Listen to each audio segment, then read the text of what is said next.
Bien, el siguiente ejercicio dice, para la superficie mostrada en la figura determine, utilizando el círculo de Moore, las inercias con respecto a estos ejes, el eje X', el eje Y', considerando un ángulo de rotación igual a 30 grados. Lo primero que se hace cuando trabajamos con el círculo de Moore es tener un eje de inicio, ¿verdad? Y a partir de ahí determinar las inercias con respecto a esos ejes. En este caso, por ejemplo, nosotros tenemos dos figuras. Yo voy a dividir esto en dos figuras dadas. La figura 1, un rectángulo, y la figura 2, un rectángulo también. A ver, que yo necesito conocer el valor de la inercia con respecto al eje X, la inercia con respecto al eje Y y el producto de inercia. O sea, siempre tengo que tener estos dos valores: inercia respecto al eje X, inercia respecto al eje Y y inercia con respecto, o sea, el producto de inercia con respecto a estos ejes. Voy a resolver un poco más rápido que el ejercicio anterior, ¿verdad? Donde en este caso, por ejemplo, para la figura 1, voy a hacer acá la inercia con respecto al eje X de la figura 1 va a ser igual a 1 por 3 al cubo sobre 12 más, sería en este caso el valor del área, que es 3 por 1, por el valor de la distancia al eje X, que sería en este caso 1,5 al cuadrado. Esto aplicando el concepto del teorema de los ejes paralelos. Es decir, para el caso del rectángulo va a ser igual a base por altura al cubo sobre 12, que es la inercia centroidal, más el área por la distancia al eje X al cuadrado, que es, para este caso, la posición es 1,5. Y en este caso esto vale 0,5. Para la otra figura esto vale 2,5. Hasta la posición del centroide, porque tiene que ser 1,5 desde acá. Y la altura en Y vale 0,5. Base y altura ya sabemos que esto vale 3. Entonces, a este valor de esto es la inercia con respecto a la figura 1. Y a esto le voy a sumar la inercia con respecto a la figura 2. Es base, que es 3, por altura, que es 1 al cubo sobre 12, más el área, que es 3 por 1, por la distancia al eje Y, que en este caso es 0,5 al cuadrado. Mismo concepto, pero para la figura 2. Entonces voy a sacar directamente ya cuánto vale la inercia con respecto al eje X. Ahí. Va a ser igual a 3 al cubo sobre 12 más 3 por 1,5 al cuadrado más 3 sobre 12 más 3 por 0,5 al cuadrado. 10. Entonces la inercia con respecto al eje X vale 10. Pi a la cuarta. La inercia con respecto al eje Y sería, para caso general, ¿verdad? Va a ser igual a base al cubo por altura sobre 12 más área por distancia en Y al cuadrado. Sería en este caso 1 al cubo por 3 sobre 12 más 3 por 1 por la distancia del eje Y, que sería en este caso 0,5 al cuadrado, más 3 al cuadrado por 1 sobre 12 más 3 por 1 por 2,5 al cuadrado. Esto, repito, es para la figura 1, esto es para la figura 2. Esto es 3 sobre 12 más 3 por 0,5 al cuadrado más 3 al cuadrado, 3 al cubo tiene que ser este. 3 al cubo sobre 12 más 3 por 2,5 al cuadrado. El mismo concepto, no hago nomás la tabla para no hacer tan extenso, ¿verdad? Inercia con respecto al eje X, perdón, con respecto al eje Y. 22, 10 no por. Profe, Sí, y la inercia con respecto al eje X de la figura 2 no tiene que ser también 3 al cubo por uno. no, porque es base por altura al cubo. Y la base en este caso vale 3 para la figura 2.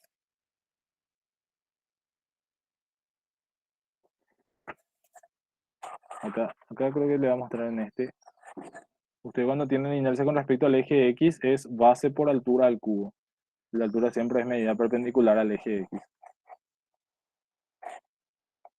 O sea, es como si fuera el rectángulo así acostado. En cambio, en el otro, la base es, o sea, para mi gráfico, la base es 1 y la altura es 3.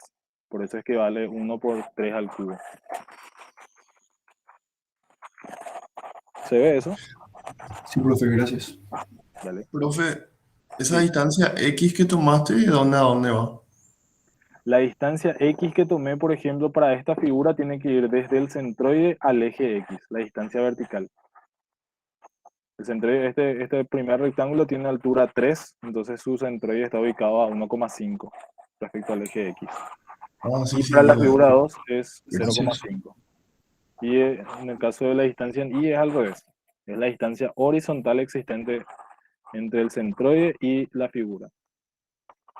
Y acá es, por ejemplo, es 1,5, que es la mitad de 3 más 1. Entonces queda 2,5 la distancia. Ahí tengo la inercia con respecto al eje X y lo que me faltaría es determinar el producto de inercia. Para el caso del producto de inercia, nosotros vamos a determinar el producto de inercia centroidal de cada figura, que en este caso vale 0, porque es un eje, o sea, un rectángulo simétrico respecto a sus ejes centroidales, y después multiplicar A por distancia X, distancia Y, con los signos que tengan. Entonces, para la figura 1, esto vale 0 más el área, que es 3 por 1, por la distancia X, que era 1,5, por la distancia Y, que es 0,5. Más, esto vale 0, más 3 por 1, la distancia X era 0,5 por la distancia Y, que es 2,5. Repito, el valor de la inercia centroidal es 0, porque eso es lo que me da a mí las fórmulas de las tablas que nosotros usamos como referencia. Voy a copiarle nomás este para que tengan también en cuenta de dónde voy sacando los valores.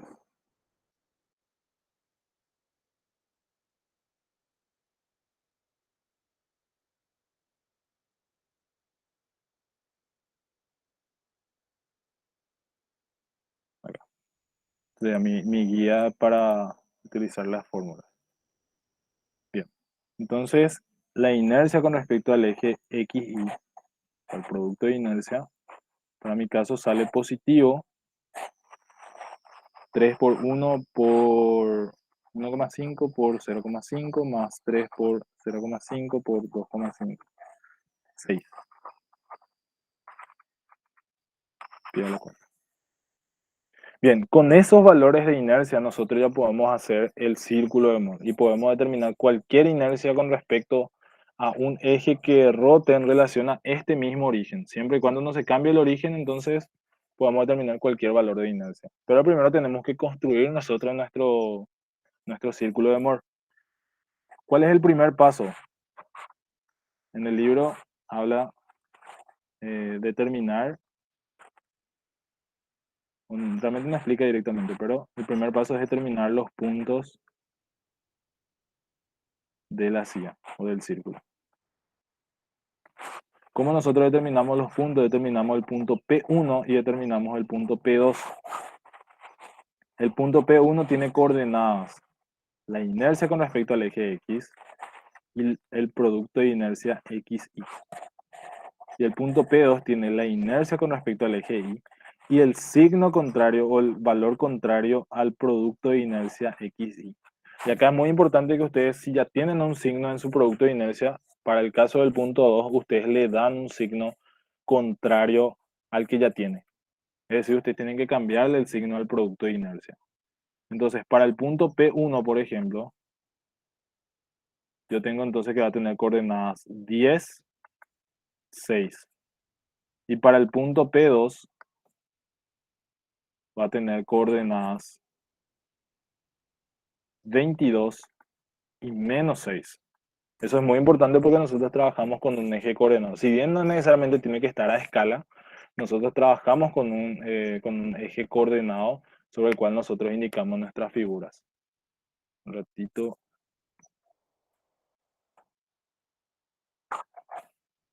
Voy a sacar un círculo para...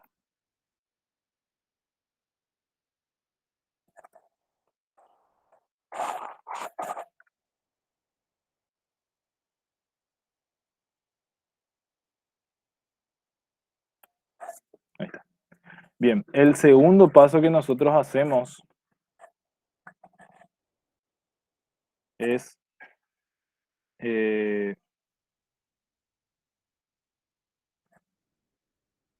determinar la coordenada del centro del círculo y el radio. Cuando nosotros tenemos los valores de las inercias centroidales, o sea, las inercias, no importa que sean centroidales, pero las inercias ya con respecto al eje X, la coordenada del centro del círculo, obviamente ya sabemos que es el mismo punto O, pero nosotros en el círculo tenemos que indicar también su posición. Se obtiene a partir de la semisuma de las coordenadas del centroide, o sea, perdón, de las inercias con respecto a la figura conocida. Y la otra coordenada es 0, o sea, se encuentra sobre el eje horizontal. Entonces, en este caso, la semisuma representaría, en este caso, 10 más 22 sobre 2 y la otra coordenada es 0. Entonces, el centro de nuestra figura es 10 más 22, 16, 0. Y el valor del radio de la circunferencia, en este caso, cumple esta fórmula, que es un poco más, un radio de una circunferencia. Después van a ver gráficamente que es bastante sencillo de recordarse la fórmula. La semidiferencia al cuadrado más el producto de inercia al cuadrado, aplicando raíz. Esto es 10 menos 22 sobre 2 al cuadrado más 6 al cuadrado, aplicando raíz. Entonces yo puedo determinar el valor del radio.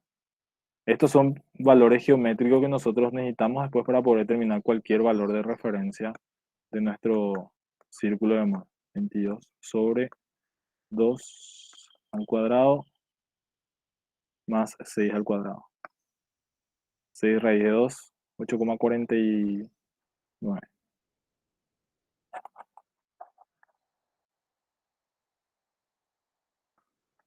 Pi a la cuarta y esto también. Ahora voy a graficar el círculo y a explicar cuáles son los elementos que vamos determinando en ese círculo. Acá, por ejemplo, voy a ver si puedo copiar ese círculo. Acá está. Voy a hacer un círculo un poco más livianito.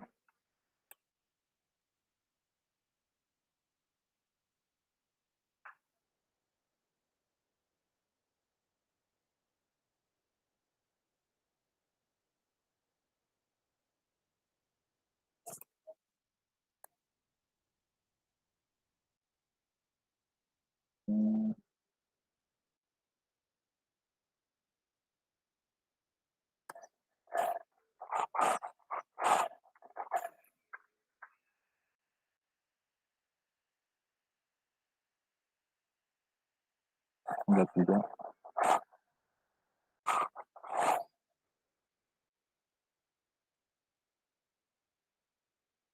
Un círculo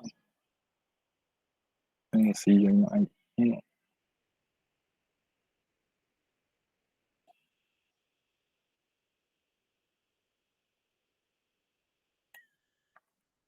este negro.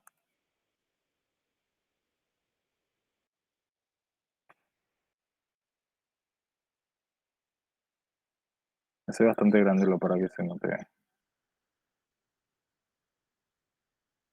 Bien, ¿qué es lo que nosotros hacemos entonces al graficar el círculo de Moore? Nosotros trazamos un eje. Voy a hacer esto un poco más grueso. Ahí está. Trazamos un eje horizontal.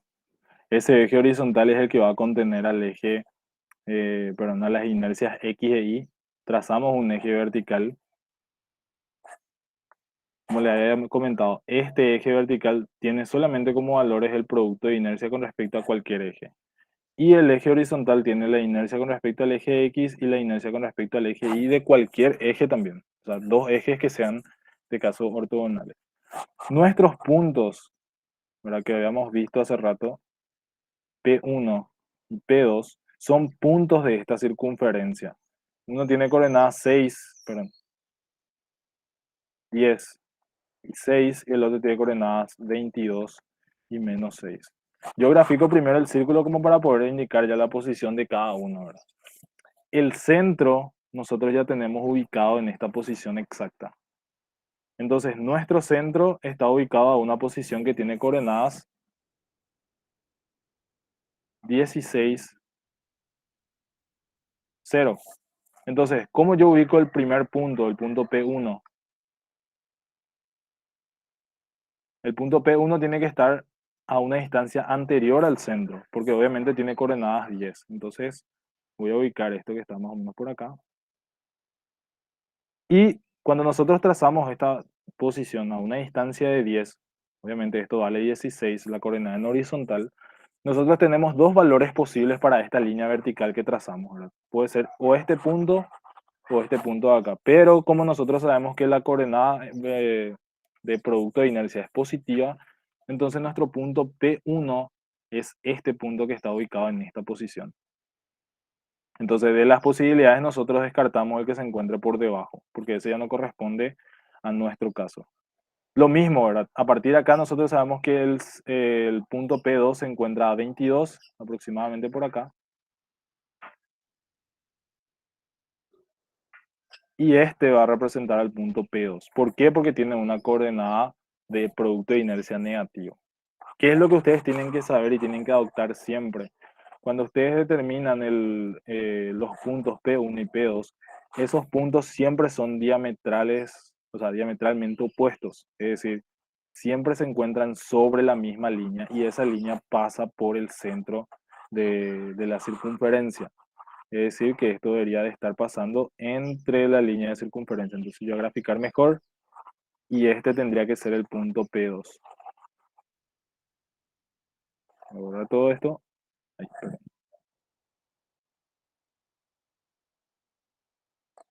Entonces, este representa el punto P2. Recuerden, siempre que ustedes determinan dos inercias de ejes que son ortogonales entre sí, los puntos que se representan en la circunferencia o en el círculo de Moore son diametralmente opuestos. Entonces, este es el punto P2 y esta posición de acá es la posición donde se encuentra A22. Por eso es que nosotros hacemos la semisuma de las coordenadas X e Y, porque nosotros sabemos que esta es la distancia X, perdón, este por ejemplo es la distancia X, o la inercia con respecto al eje X, esta es la inercia con respecto al eje Y, y la semisuma de esa distancia nos da a nosotros la posición del centro, siempre.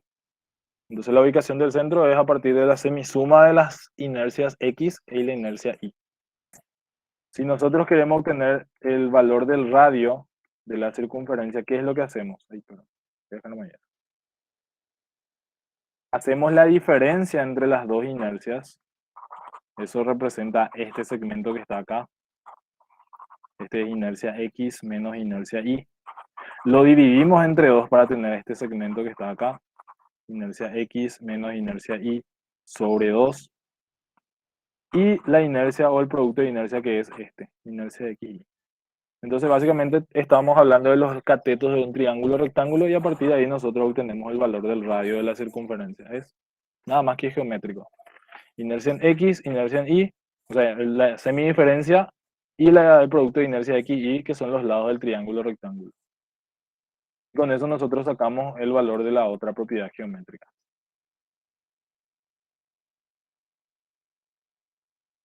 A ver, bien, voy a borrar esto. Como le dije, es bastante sencillo de determinar el círculo, pero después tenemos que ir viendo las propiedades que tienen estos elementos. ¿Por qué, por qué dentro de la circunferencia o dentro del círculo de Moore los puntos P1 y P2 son diametralmente opuestos? Porque estas líneas que nosotros vemos acá representan a los ejes. Esta línea representa al eje X y esta línea que une el centro con el punto P2 representa al eje Y. Cada línea o cada radio representa un eje en el círculo de Moore. Y en el círculo de Moore siempre se representa el ángulo entre los dos ejes igual a 2 veces el valor del ángulo real que forman los ejes. En nuestro gráfico nosotros vimos que nuestros ejes están formando un ángulo de 90 grados. ¿Verdad? Son ortogonales entre sí. Entonces en el círculo de Moore ellos representan una línea completa. ¿Por qué? Porque el ángulo que forman en el círculo es el doble, es 180 grados.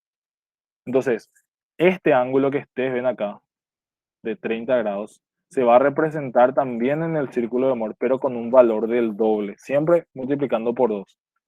Siempre va a ser el valor duplicado del ángulo. Entonces, ese ángulo alfa se va a representar, voy a ponerle ángulo tito para no confundir, se va a representar como 2 veces el valor del ángulo alfa.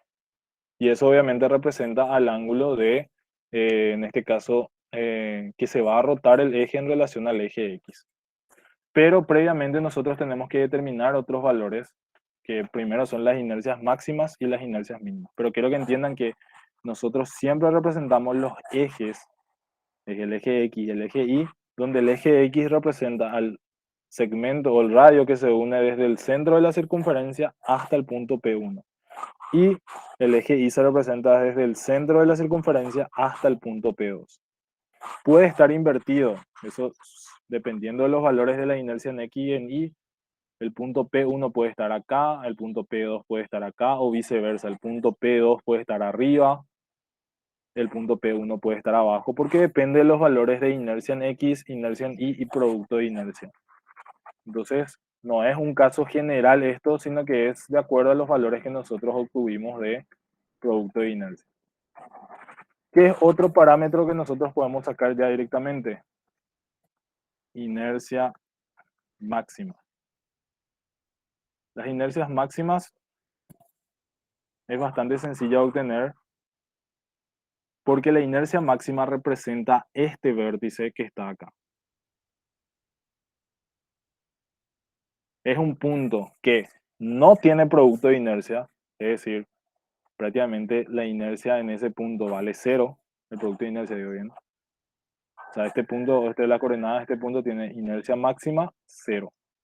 Y la inercia mínima representa este otro punto de la circunferencia. ¿Por qué son máximas y mínimas? Todas las inercias máximas y mínimas no tienen valor de producto de inercia. Entonces, entre las preguntas teóricas a veces sale ese tipo de concepto, ¿verdad? ¿Cómo nosotros definimos que es una inercia máxima? Y porque la inercia máxima no tiene valor de producto de inercia. Entonces, si ustedes encuentran un eje que tiene valor de producto de inercia igual a 0, entonces ese ya es un eje máximo, un eje de inercia máxima. Y las inercias obtenidas son ya las máximas. En este caso nosotros teníamos un valor de producto de inercia que valía 6, no valía 0, entonces no es un eje máximo. Y para determinar estos valores es bastante sencillo, ya que la inercia máxima es sumar las coordenadas del centroide más el radio. Habíamos visto que el centro tenía coordenadas 16 más el radio que era 8,49, entonces la inercia máxima es en este caso 16 más 8,49.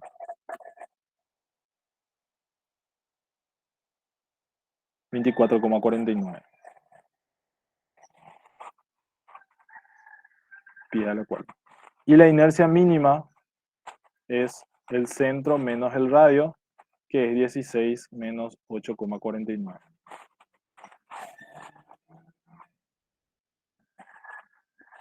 Siete coma 51.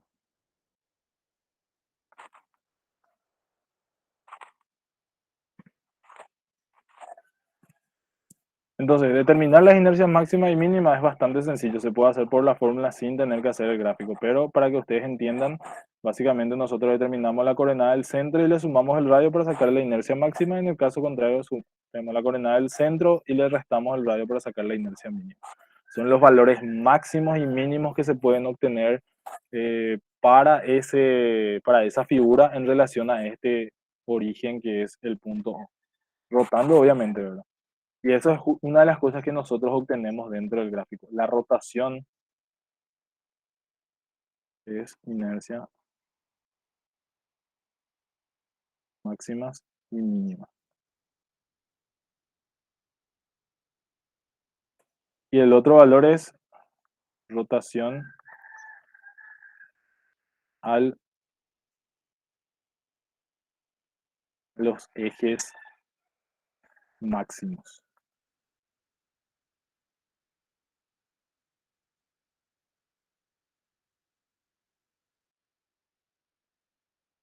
La rotación a los ejes máximos y mínimos, te van a encontrar que en el material, en el libro, habla sobre esta expresión. Tangente de 2θ es igual a menos 2 inercia xy sobre inercia en x menos inercia en y. Bastante sencilla la fórmula, no es tan complicada. Esto, ¿por qué se indica dos veces el ángulo 2θ? Este valor de 2θ representa el ángulo en el círculo. Y este valor de θ representa el ángulo en el ángulo real entre los ejes. Entonces voy a aplicar la fórmula, ¿verdad? Menos 2 por el valor de la inercia en x, que tiene que tener su signo, se coloca siempre con signo. Por ejemplo, es 2 sobre 6 dividido inercia en x, que es 10 menos 22. Tangente de 2θ es igual a menos 12, perdón, menos 12 sobre, sería menos 12, 1. Yo acá puedo sacar 2θ, que es tangente inverso, ya cargar nomás, menos 2 por 6 sobre 10 menos 22, 1, shift tangente, 45, y θ va a ser igual a 22,5 grados. Acá es muy importante que atiendan, porque en el libro eso nos explica, por ejemplo, el tema del signo. Si este signo sale positivo, indica que la rotación, si θ es positivo, indica que la rotación es antihoraria.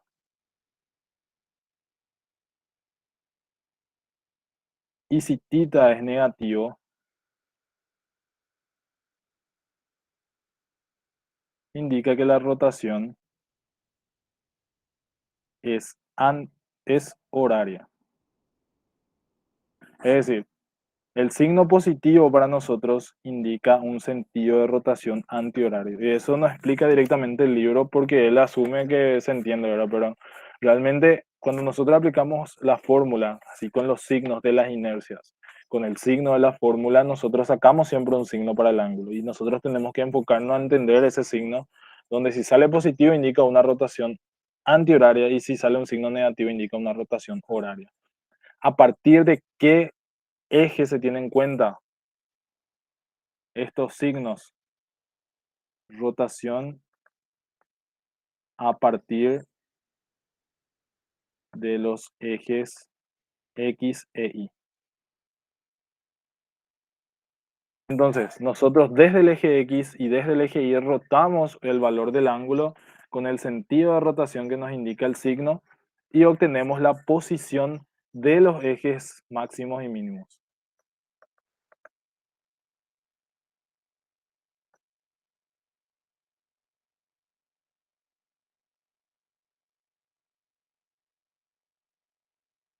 Por eso es que se llama rotación a los ejes de valores de inercias máximas y mínimas. ¿Cómo se entiende esto gráficamente? En el círculo de Moore, ¿qué es lo que nosotros vemos acá? Esto representa el eje X y nosotros en este punto rotamos el valor de 2θ en sentido antihorario. 2θ para nosotros era igual a 45 grados y ahí obtenemos el valor del eje de inercia máxima o mínima. Lo mismo, a partir del eje Y nosotros rotamos el valor del ángulo 2θ, que es 45 grados para el círculo, y obtenemos el valor de la posición de inercia máxima o mínima. ¿Cuál es la inercia o cuál es el eje que nosotros obtenemos? Acá tenemos que indicar, por ejemplo, este es el eje de mayor inercia, ¿verdad? Porque obviamente está apuntando a la I máxima. Y esto representa al eje de menor inercia. Entonces, a partir del eje X, nosotros rotamos 45 grados en el círculo y obtenemos el eje de menor inercia. A partir del eje Y rotamos en sentido antihorario 45 grados en el círculo y obtenemos el eje de mayor inercia. Si yo voy a trasladar esto al gráfico real de nuestra figura, voy a copiar un poco acá abajo.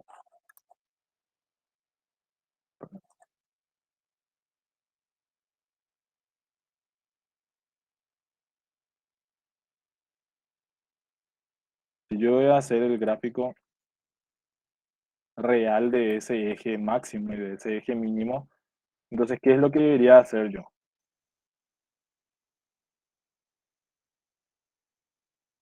A partir del eje X, ¿verdad? Que es este, voy a rotar 45, realmente no es 45 grados, 22,5 grados. Y esto representa para mí el eje de menor inercia. Voy a rotar en este caso no 45 grados en el eje real. ¿Por qué? Porque en este caso tiene que ser 22,5 grados nada más. La mitad de lo que nosotros rotamos en el círculo. Porque en el círculo siempre rotamos el doble de lo que nosotros giramos en la vida real. Y a partir del eje Y, nosotros obtenemos entonces eje de mayor inercia. Y el ángulo de rotación es este, 22,5 grados. ¿Cómo se entiende? Y siempre haciendo el gráfico del círculo podemos entender a partir de dónde a dónde nosotros rotamos. Y cuál es el valor de la inercia que nosotros, o sea, del eje, si es el de mayor inercia o el de menor inercia. En este caso, tenemos que simular lo que tenemos en el círculo.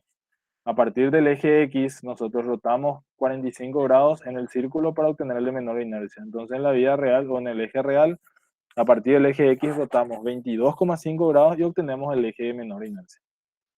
Lo mismo acá, ¿verdad? Rotamos 45 en el círculo a partir del eje Y y obtenemos el eje de mayor inercia. Y en los ejes reales rotamos 22,5 grados en sentido antihorario para obtener el eje de menor inercia. Lo que sí se respeta entre el círculo y los ejes reales es el sentido de rotación. El mismo sentido de rotación que se da en el círculo de Moore se tiene que dar en el eje real. Pero los ángulos siempre son la mitad. Acá obviamente lo que se demuestra también es que los ejes principales a los cuales se le denominan estos que están acá, estos son para nosotros ejes principales, siempre son ortogonales otra vez. ¿Por qué? Porque obviamente son diametralmente opuestos en el círculo de Moore. Entonces, si los puntos son diametralmente opuestos en el gráfico real, son ejes ortogonales o que forman 90 grados.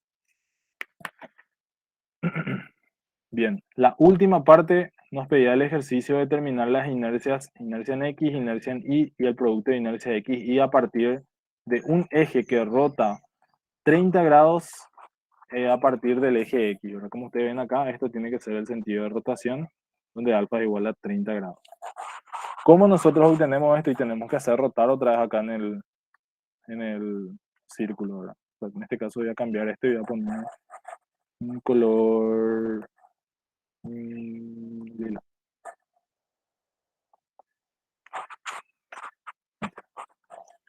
Entonces, nuestro sentido de rotación tiene que obviamente ser algo coherente, es decir, yo no puedo colocar mi eje nuevo acá y decir que este ángulo de acá es tantos grados, porque obviamente nosotros sabemos que el ángulo que se forma entre el eje X y el eje, los ejes principales es de 45 grados en el círculo. Entonces, si nosotros queremos representar este ángulo de 30 grados en los ejes reales, ¿cómo representamos en el círculo? Representamos como un ángulo de 2 veces alfa, es decir, un ángulo de 60 grados. Entonces nuestros ejes estarían ubicados de esta manera. Así. Este ángulo representa, voy a escribir esto un poco más cercano.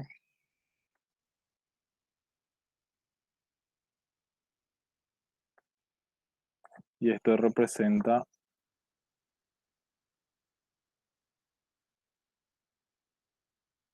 2 alfa, que es igual a 60 grados. Lo mismo acá. Acá se va a volver a rotar esta dirección. Entonces este ángulo es 2 alfa igual a 60 grados.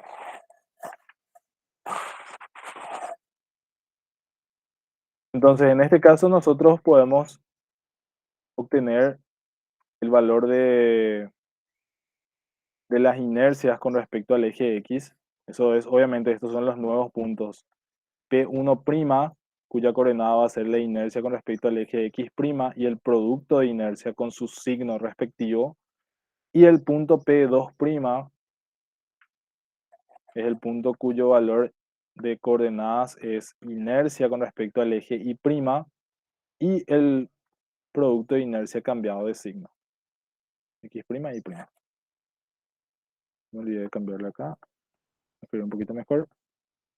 Entonces el punto P1 es el que tiene siempre el signo de la inercia, del producto de inercia. Es la inercia X', Y', sin signos cambiados. Entonces, la idea ahora es encontrar el punto P1 y P2 a partir de esos valores de datos. Voy a copiar todo esto.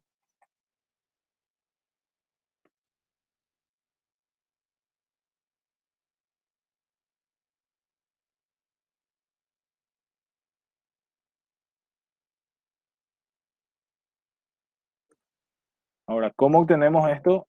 Y es bastante sencillo. Nosotros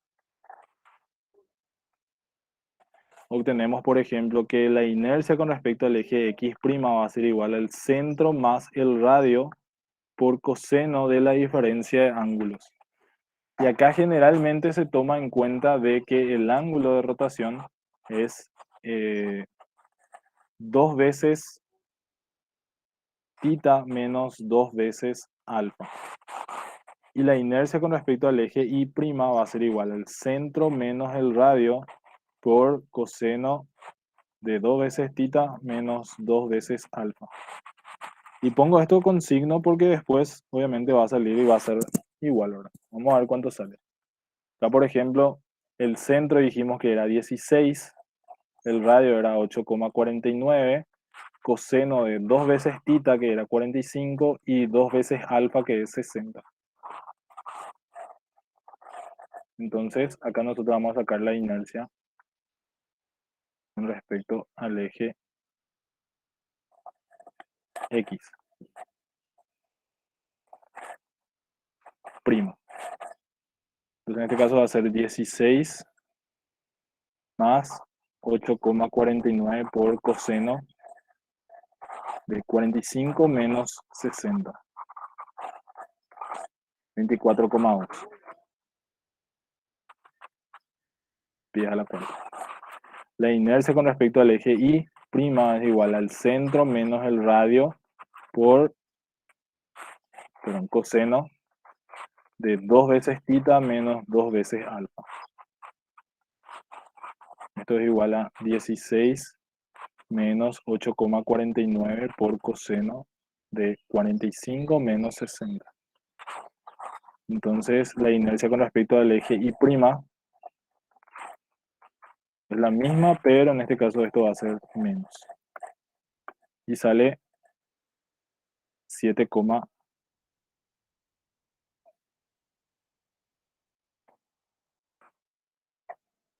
7,80. En este caso, lo que sí hay que atender es, por ejemplo, el tema del signo, ¿verdad? Gráficamente, yo qué es lo que veo, que mi punto, mi inercia en el eje X realmente está en la posición que yo veo acá, que sería en este caso en la posición mostrada, que es cercano a la inercia mínima. Entonces, realmente este es mi inercia en X, no la inercia en Y. Las fórmulas sí no cambian, pero sí tenemos que tratar de identificar cuál es el valor de la inercia que estamos calculando. Entonces, esta es la inercia en Y' y esta es la inercia en X'.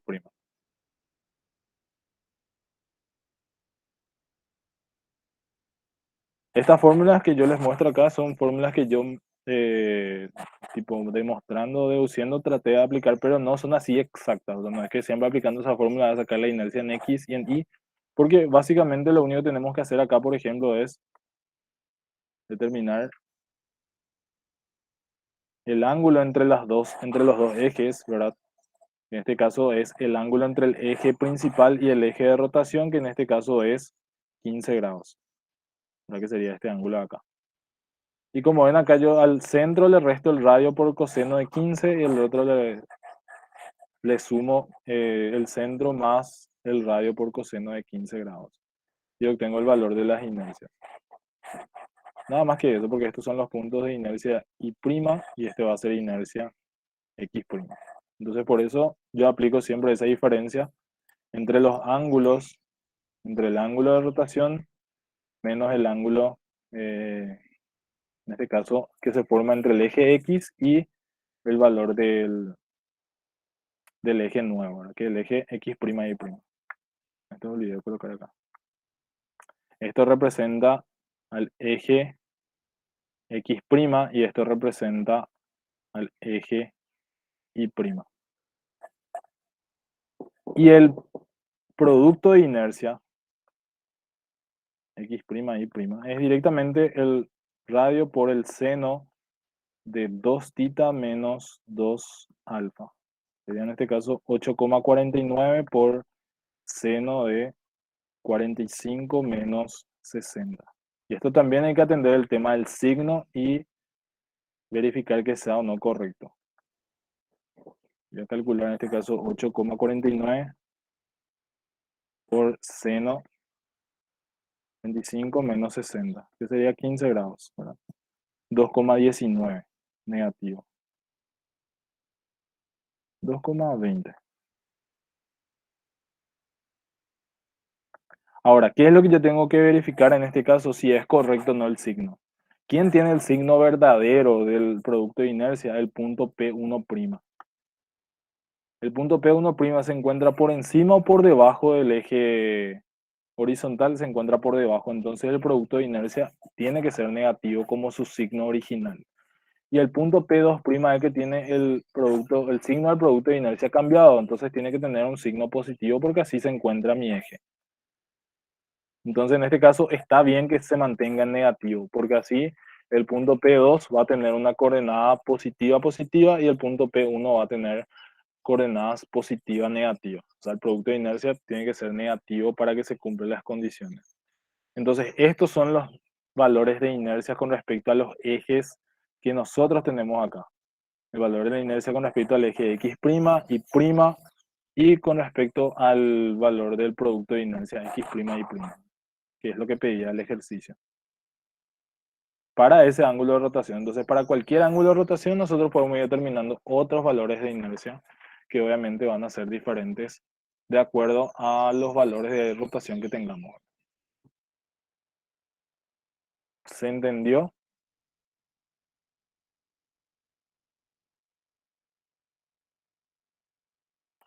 No sé si Profe, tienen- ahí en la última parte, ¿cómo sabías que P1' está abajo? ¿Cuál? El de las inercias X e Y, X' y Y'. O sea, esta es Sí, inercia. sí. Pasa que nosotros en el gráfico que tenemos acá, nosotros a partir del eje X, ¿cuál es el eje que estás encontrando? El eje X'. Entonces la rotación que vos tenés acá de 30 grados va desde el eje X hasta el eje X'. En nuestro círculo hacemos lo mismo. Rotamos en el mismo sentido antihorario otra vez. El eje que encontramos, que sería este radio que va desde el centro hasta el punto P, hasta este punto, representa el eje X'. Y en este caso, como yo veo acá, es nada más que geométrico. Es decir, yo conozco la posición del centro y lo que hago es restarle la proyección del radio sobre el eje X, que es R por coseno de este ángulo que está acá. ¿Cuánto representa este ángulo? 2 veces tita menos 2 veces alfa. Puede haber cambiado de signo también. O sea, no hay ningún problema. O sea, 2 veces alfa menos 2 veces tita. Y ahí obtener el valor del ángulo que se forma entre el radio y el eje horizontal, que es este, ángulo de 15 grados. Entonces, en este caso, si bien yo puedo aplicar la fórmula, así como les puse acá, C más el radio por coseno, C menos el radio por coseno, yo tengo que identificar cuál es la inercia que estoy calculando con ellos. En este caso, por ejemplo, este signo C más R representaría a este segmento que está acá. Sería todo esto de acá. R coseno de 15 grados. Es esta proyección. Y yo si hago C menos R coseno de 15 grados, estaría determinando este valor acá. Entonces uno es centro más el radio por coseno y el otro es centro menos el radio por coseno del ángulo entre el eje horizontal y el eje nuevo, que para este caso sale 15 grados.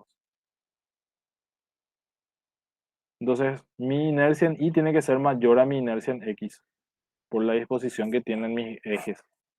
Entonces por eso al final terminé cambiando de valor la inercia en X y la inercia en Y'.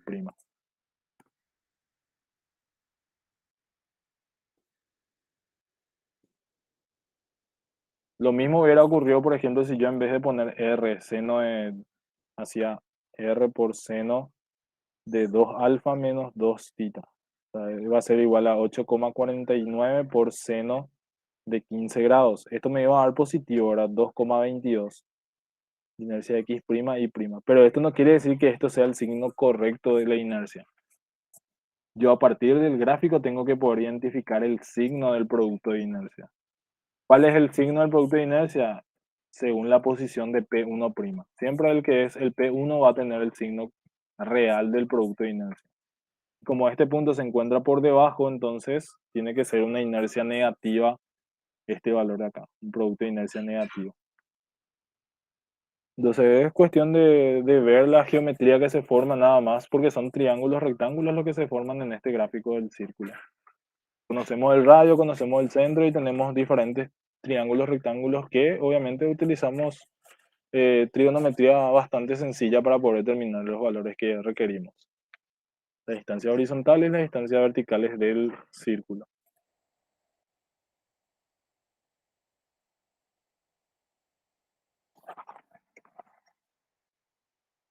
No sé si tienen otra consulta. Profe, cuando hallamos los ejes principales, ahí tenemos que el producto de inercia es cero, ¿verdad? El producto de inercia es cero.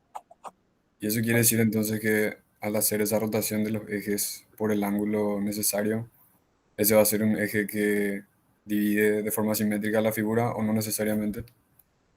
No necesariamente divide de forma simétrica, porque creo que en el libro hablan una cierta parte, no recuerdo exactamente, no necesariamente divide de forma simétrica, pero cumple con ser el valor máximo de inercia que va a tener. Y por ende el producto de inercia de alguna manera se elimina completamente. Entonces, yo puedo tener un triángulo donde obviamente en ese triángulo no tengo un eje de simetría y hago rotar respecto a o sea, respecto a un centro y voy a sacar los valores de inercias máximas y mínimas, pero no necesariamente ese eje va a ser un eje de simetría. Sí, eso sí, los ejes de simetría son ejes de inercias máximas y mínimas. Eso sí es importante que entiendan. Por ejemplo, el caso del rectángulo. El caso del rectángulo con respecto a un eje centroidal, nosotros encontramos que los productos de inercia son ceros. Entonces, en ese caso, la inercia el eje X centroidal e Y centroidal ya son las máximas en relación al centroide de ese rectángulo. Si yo giro en cualquier otra dirección, las inercias que voy a obtener siempre van a ser menores a ese valor. Pero si yo cambio de centro, obviamente ahí cambia totalmente la configuración, ¿verdad? Ya no es el mismo círculo que voy a utilizar para ese nuevo centro.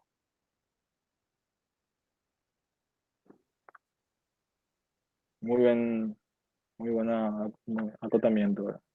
Las inercias máximas, o sea, los ejes principales no necesariamente son ejes de simetría, pero los ejes de simetría siempre son ejes principales.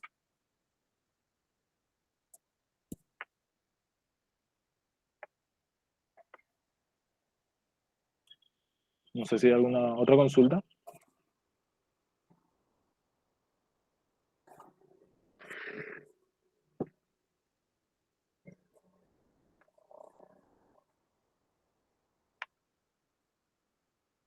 Bien, no hay consultas, entonces voy a detener la grabación.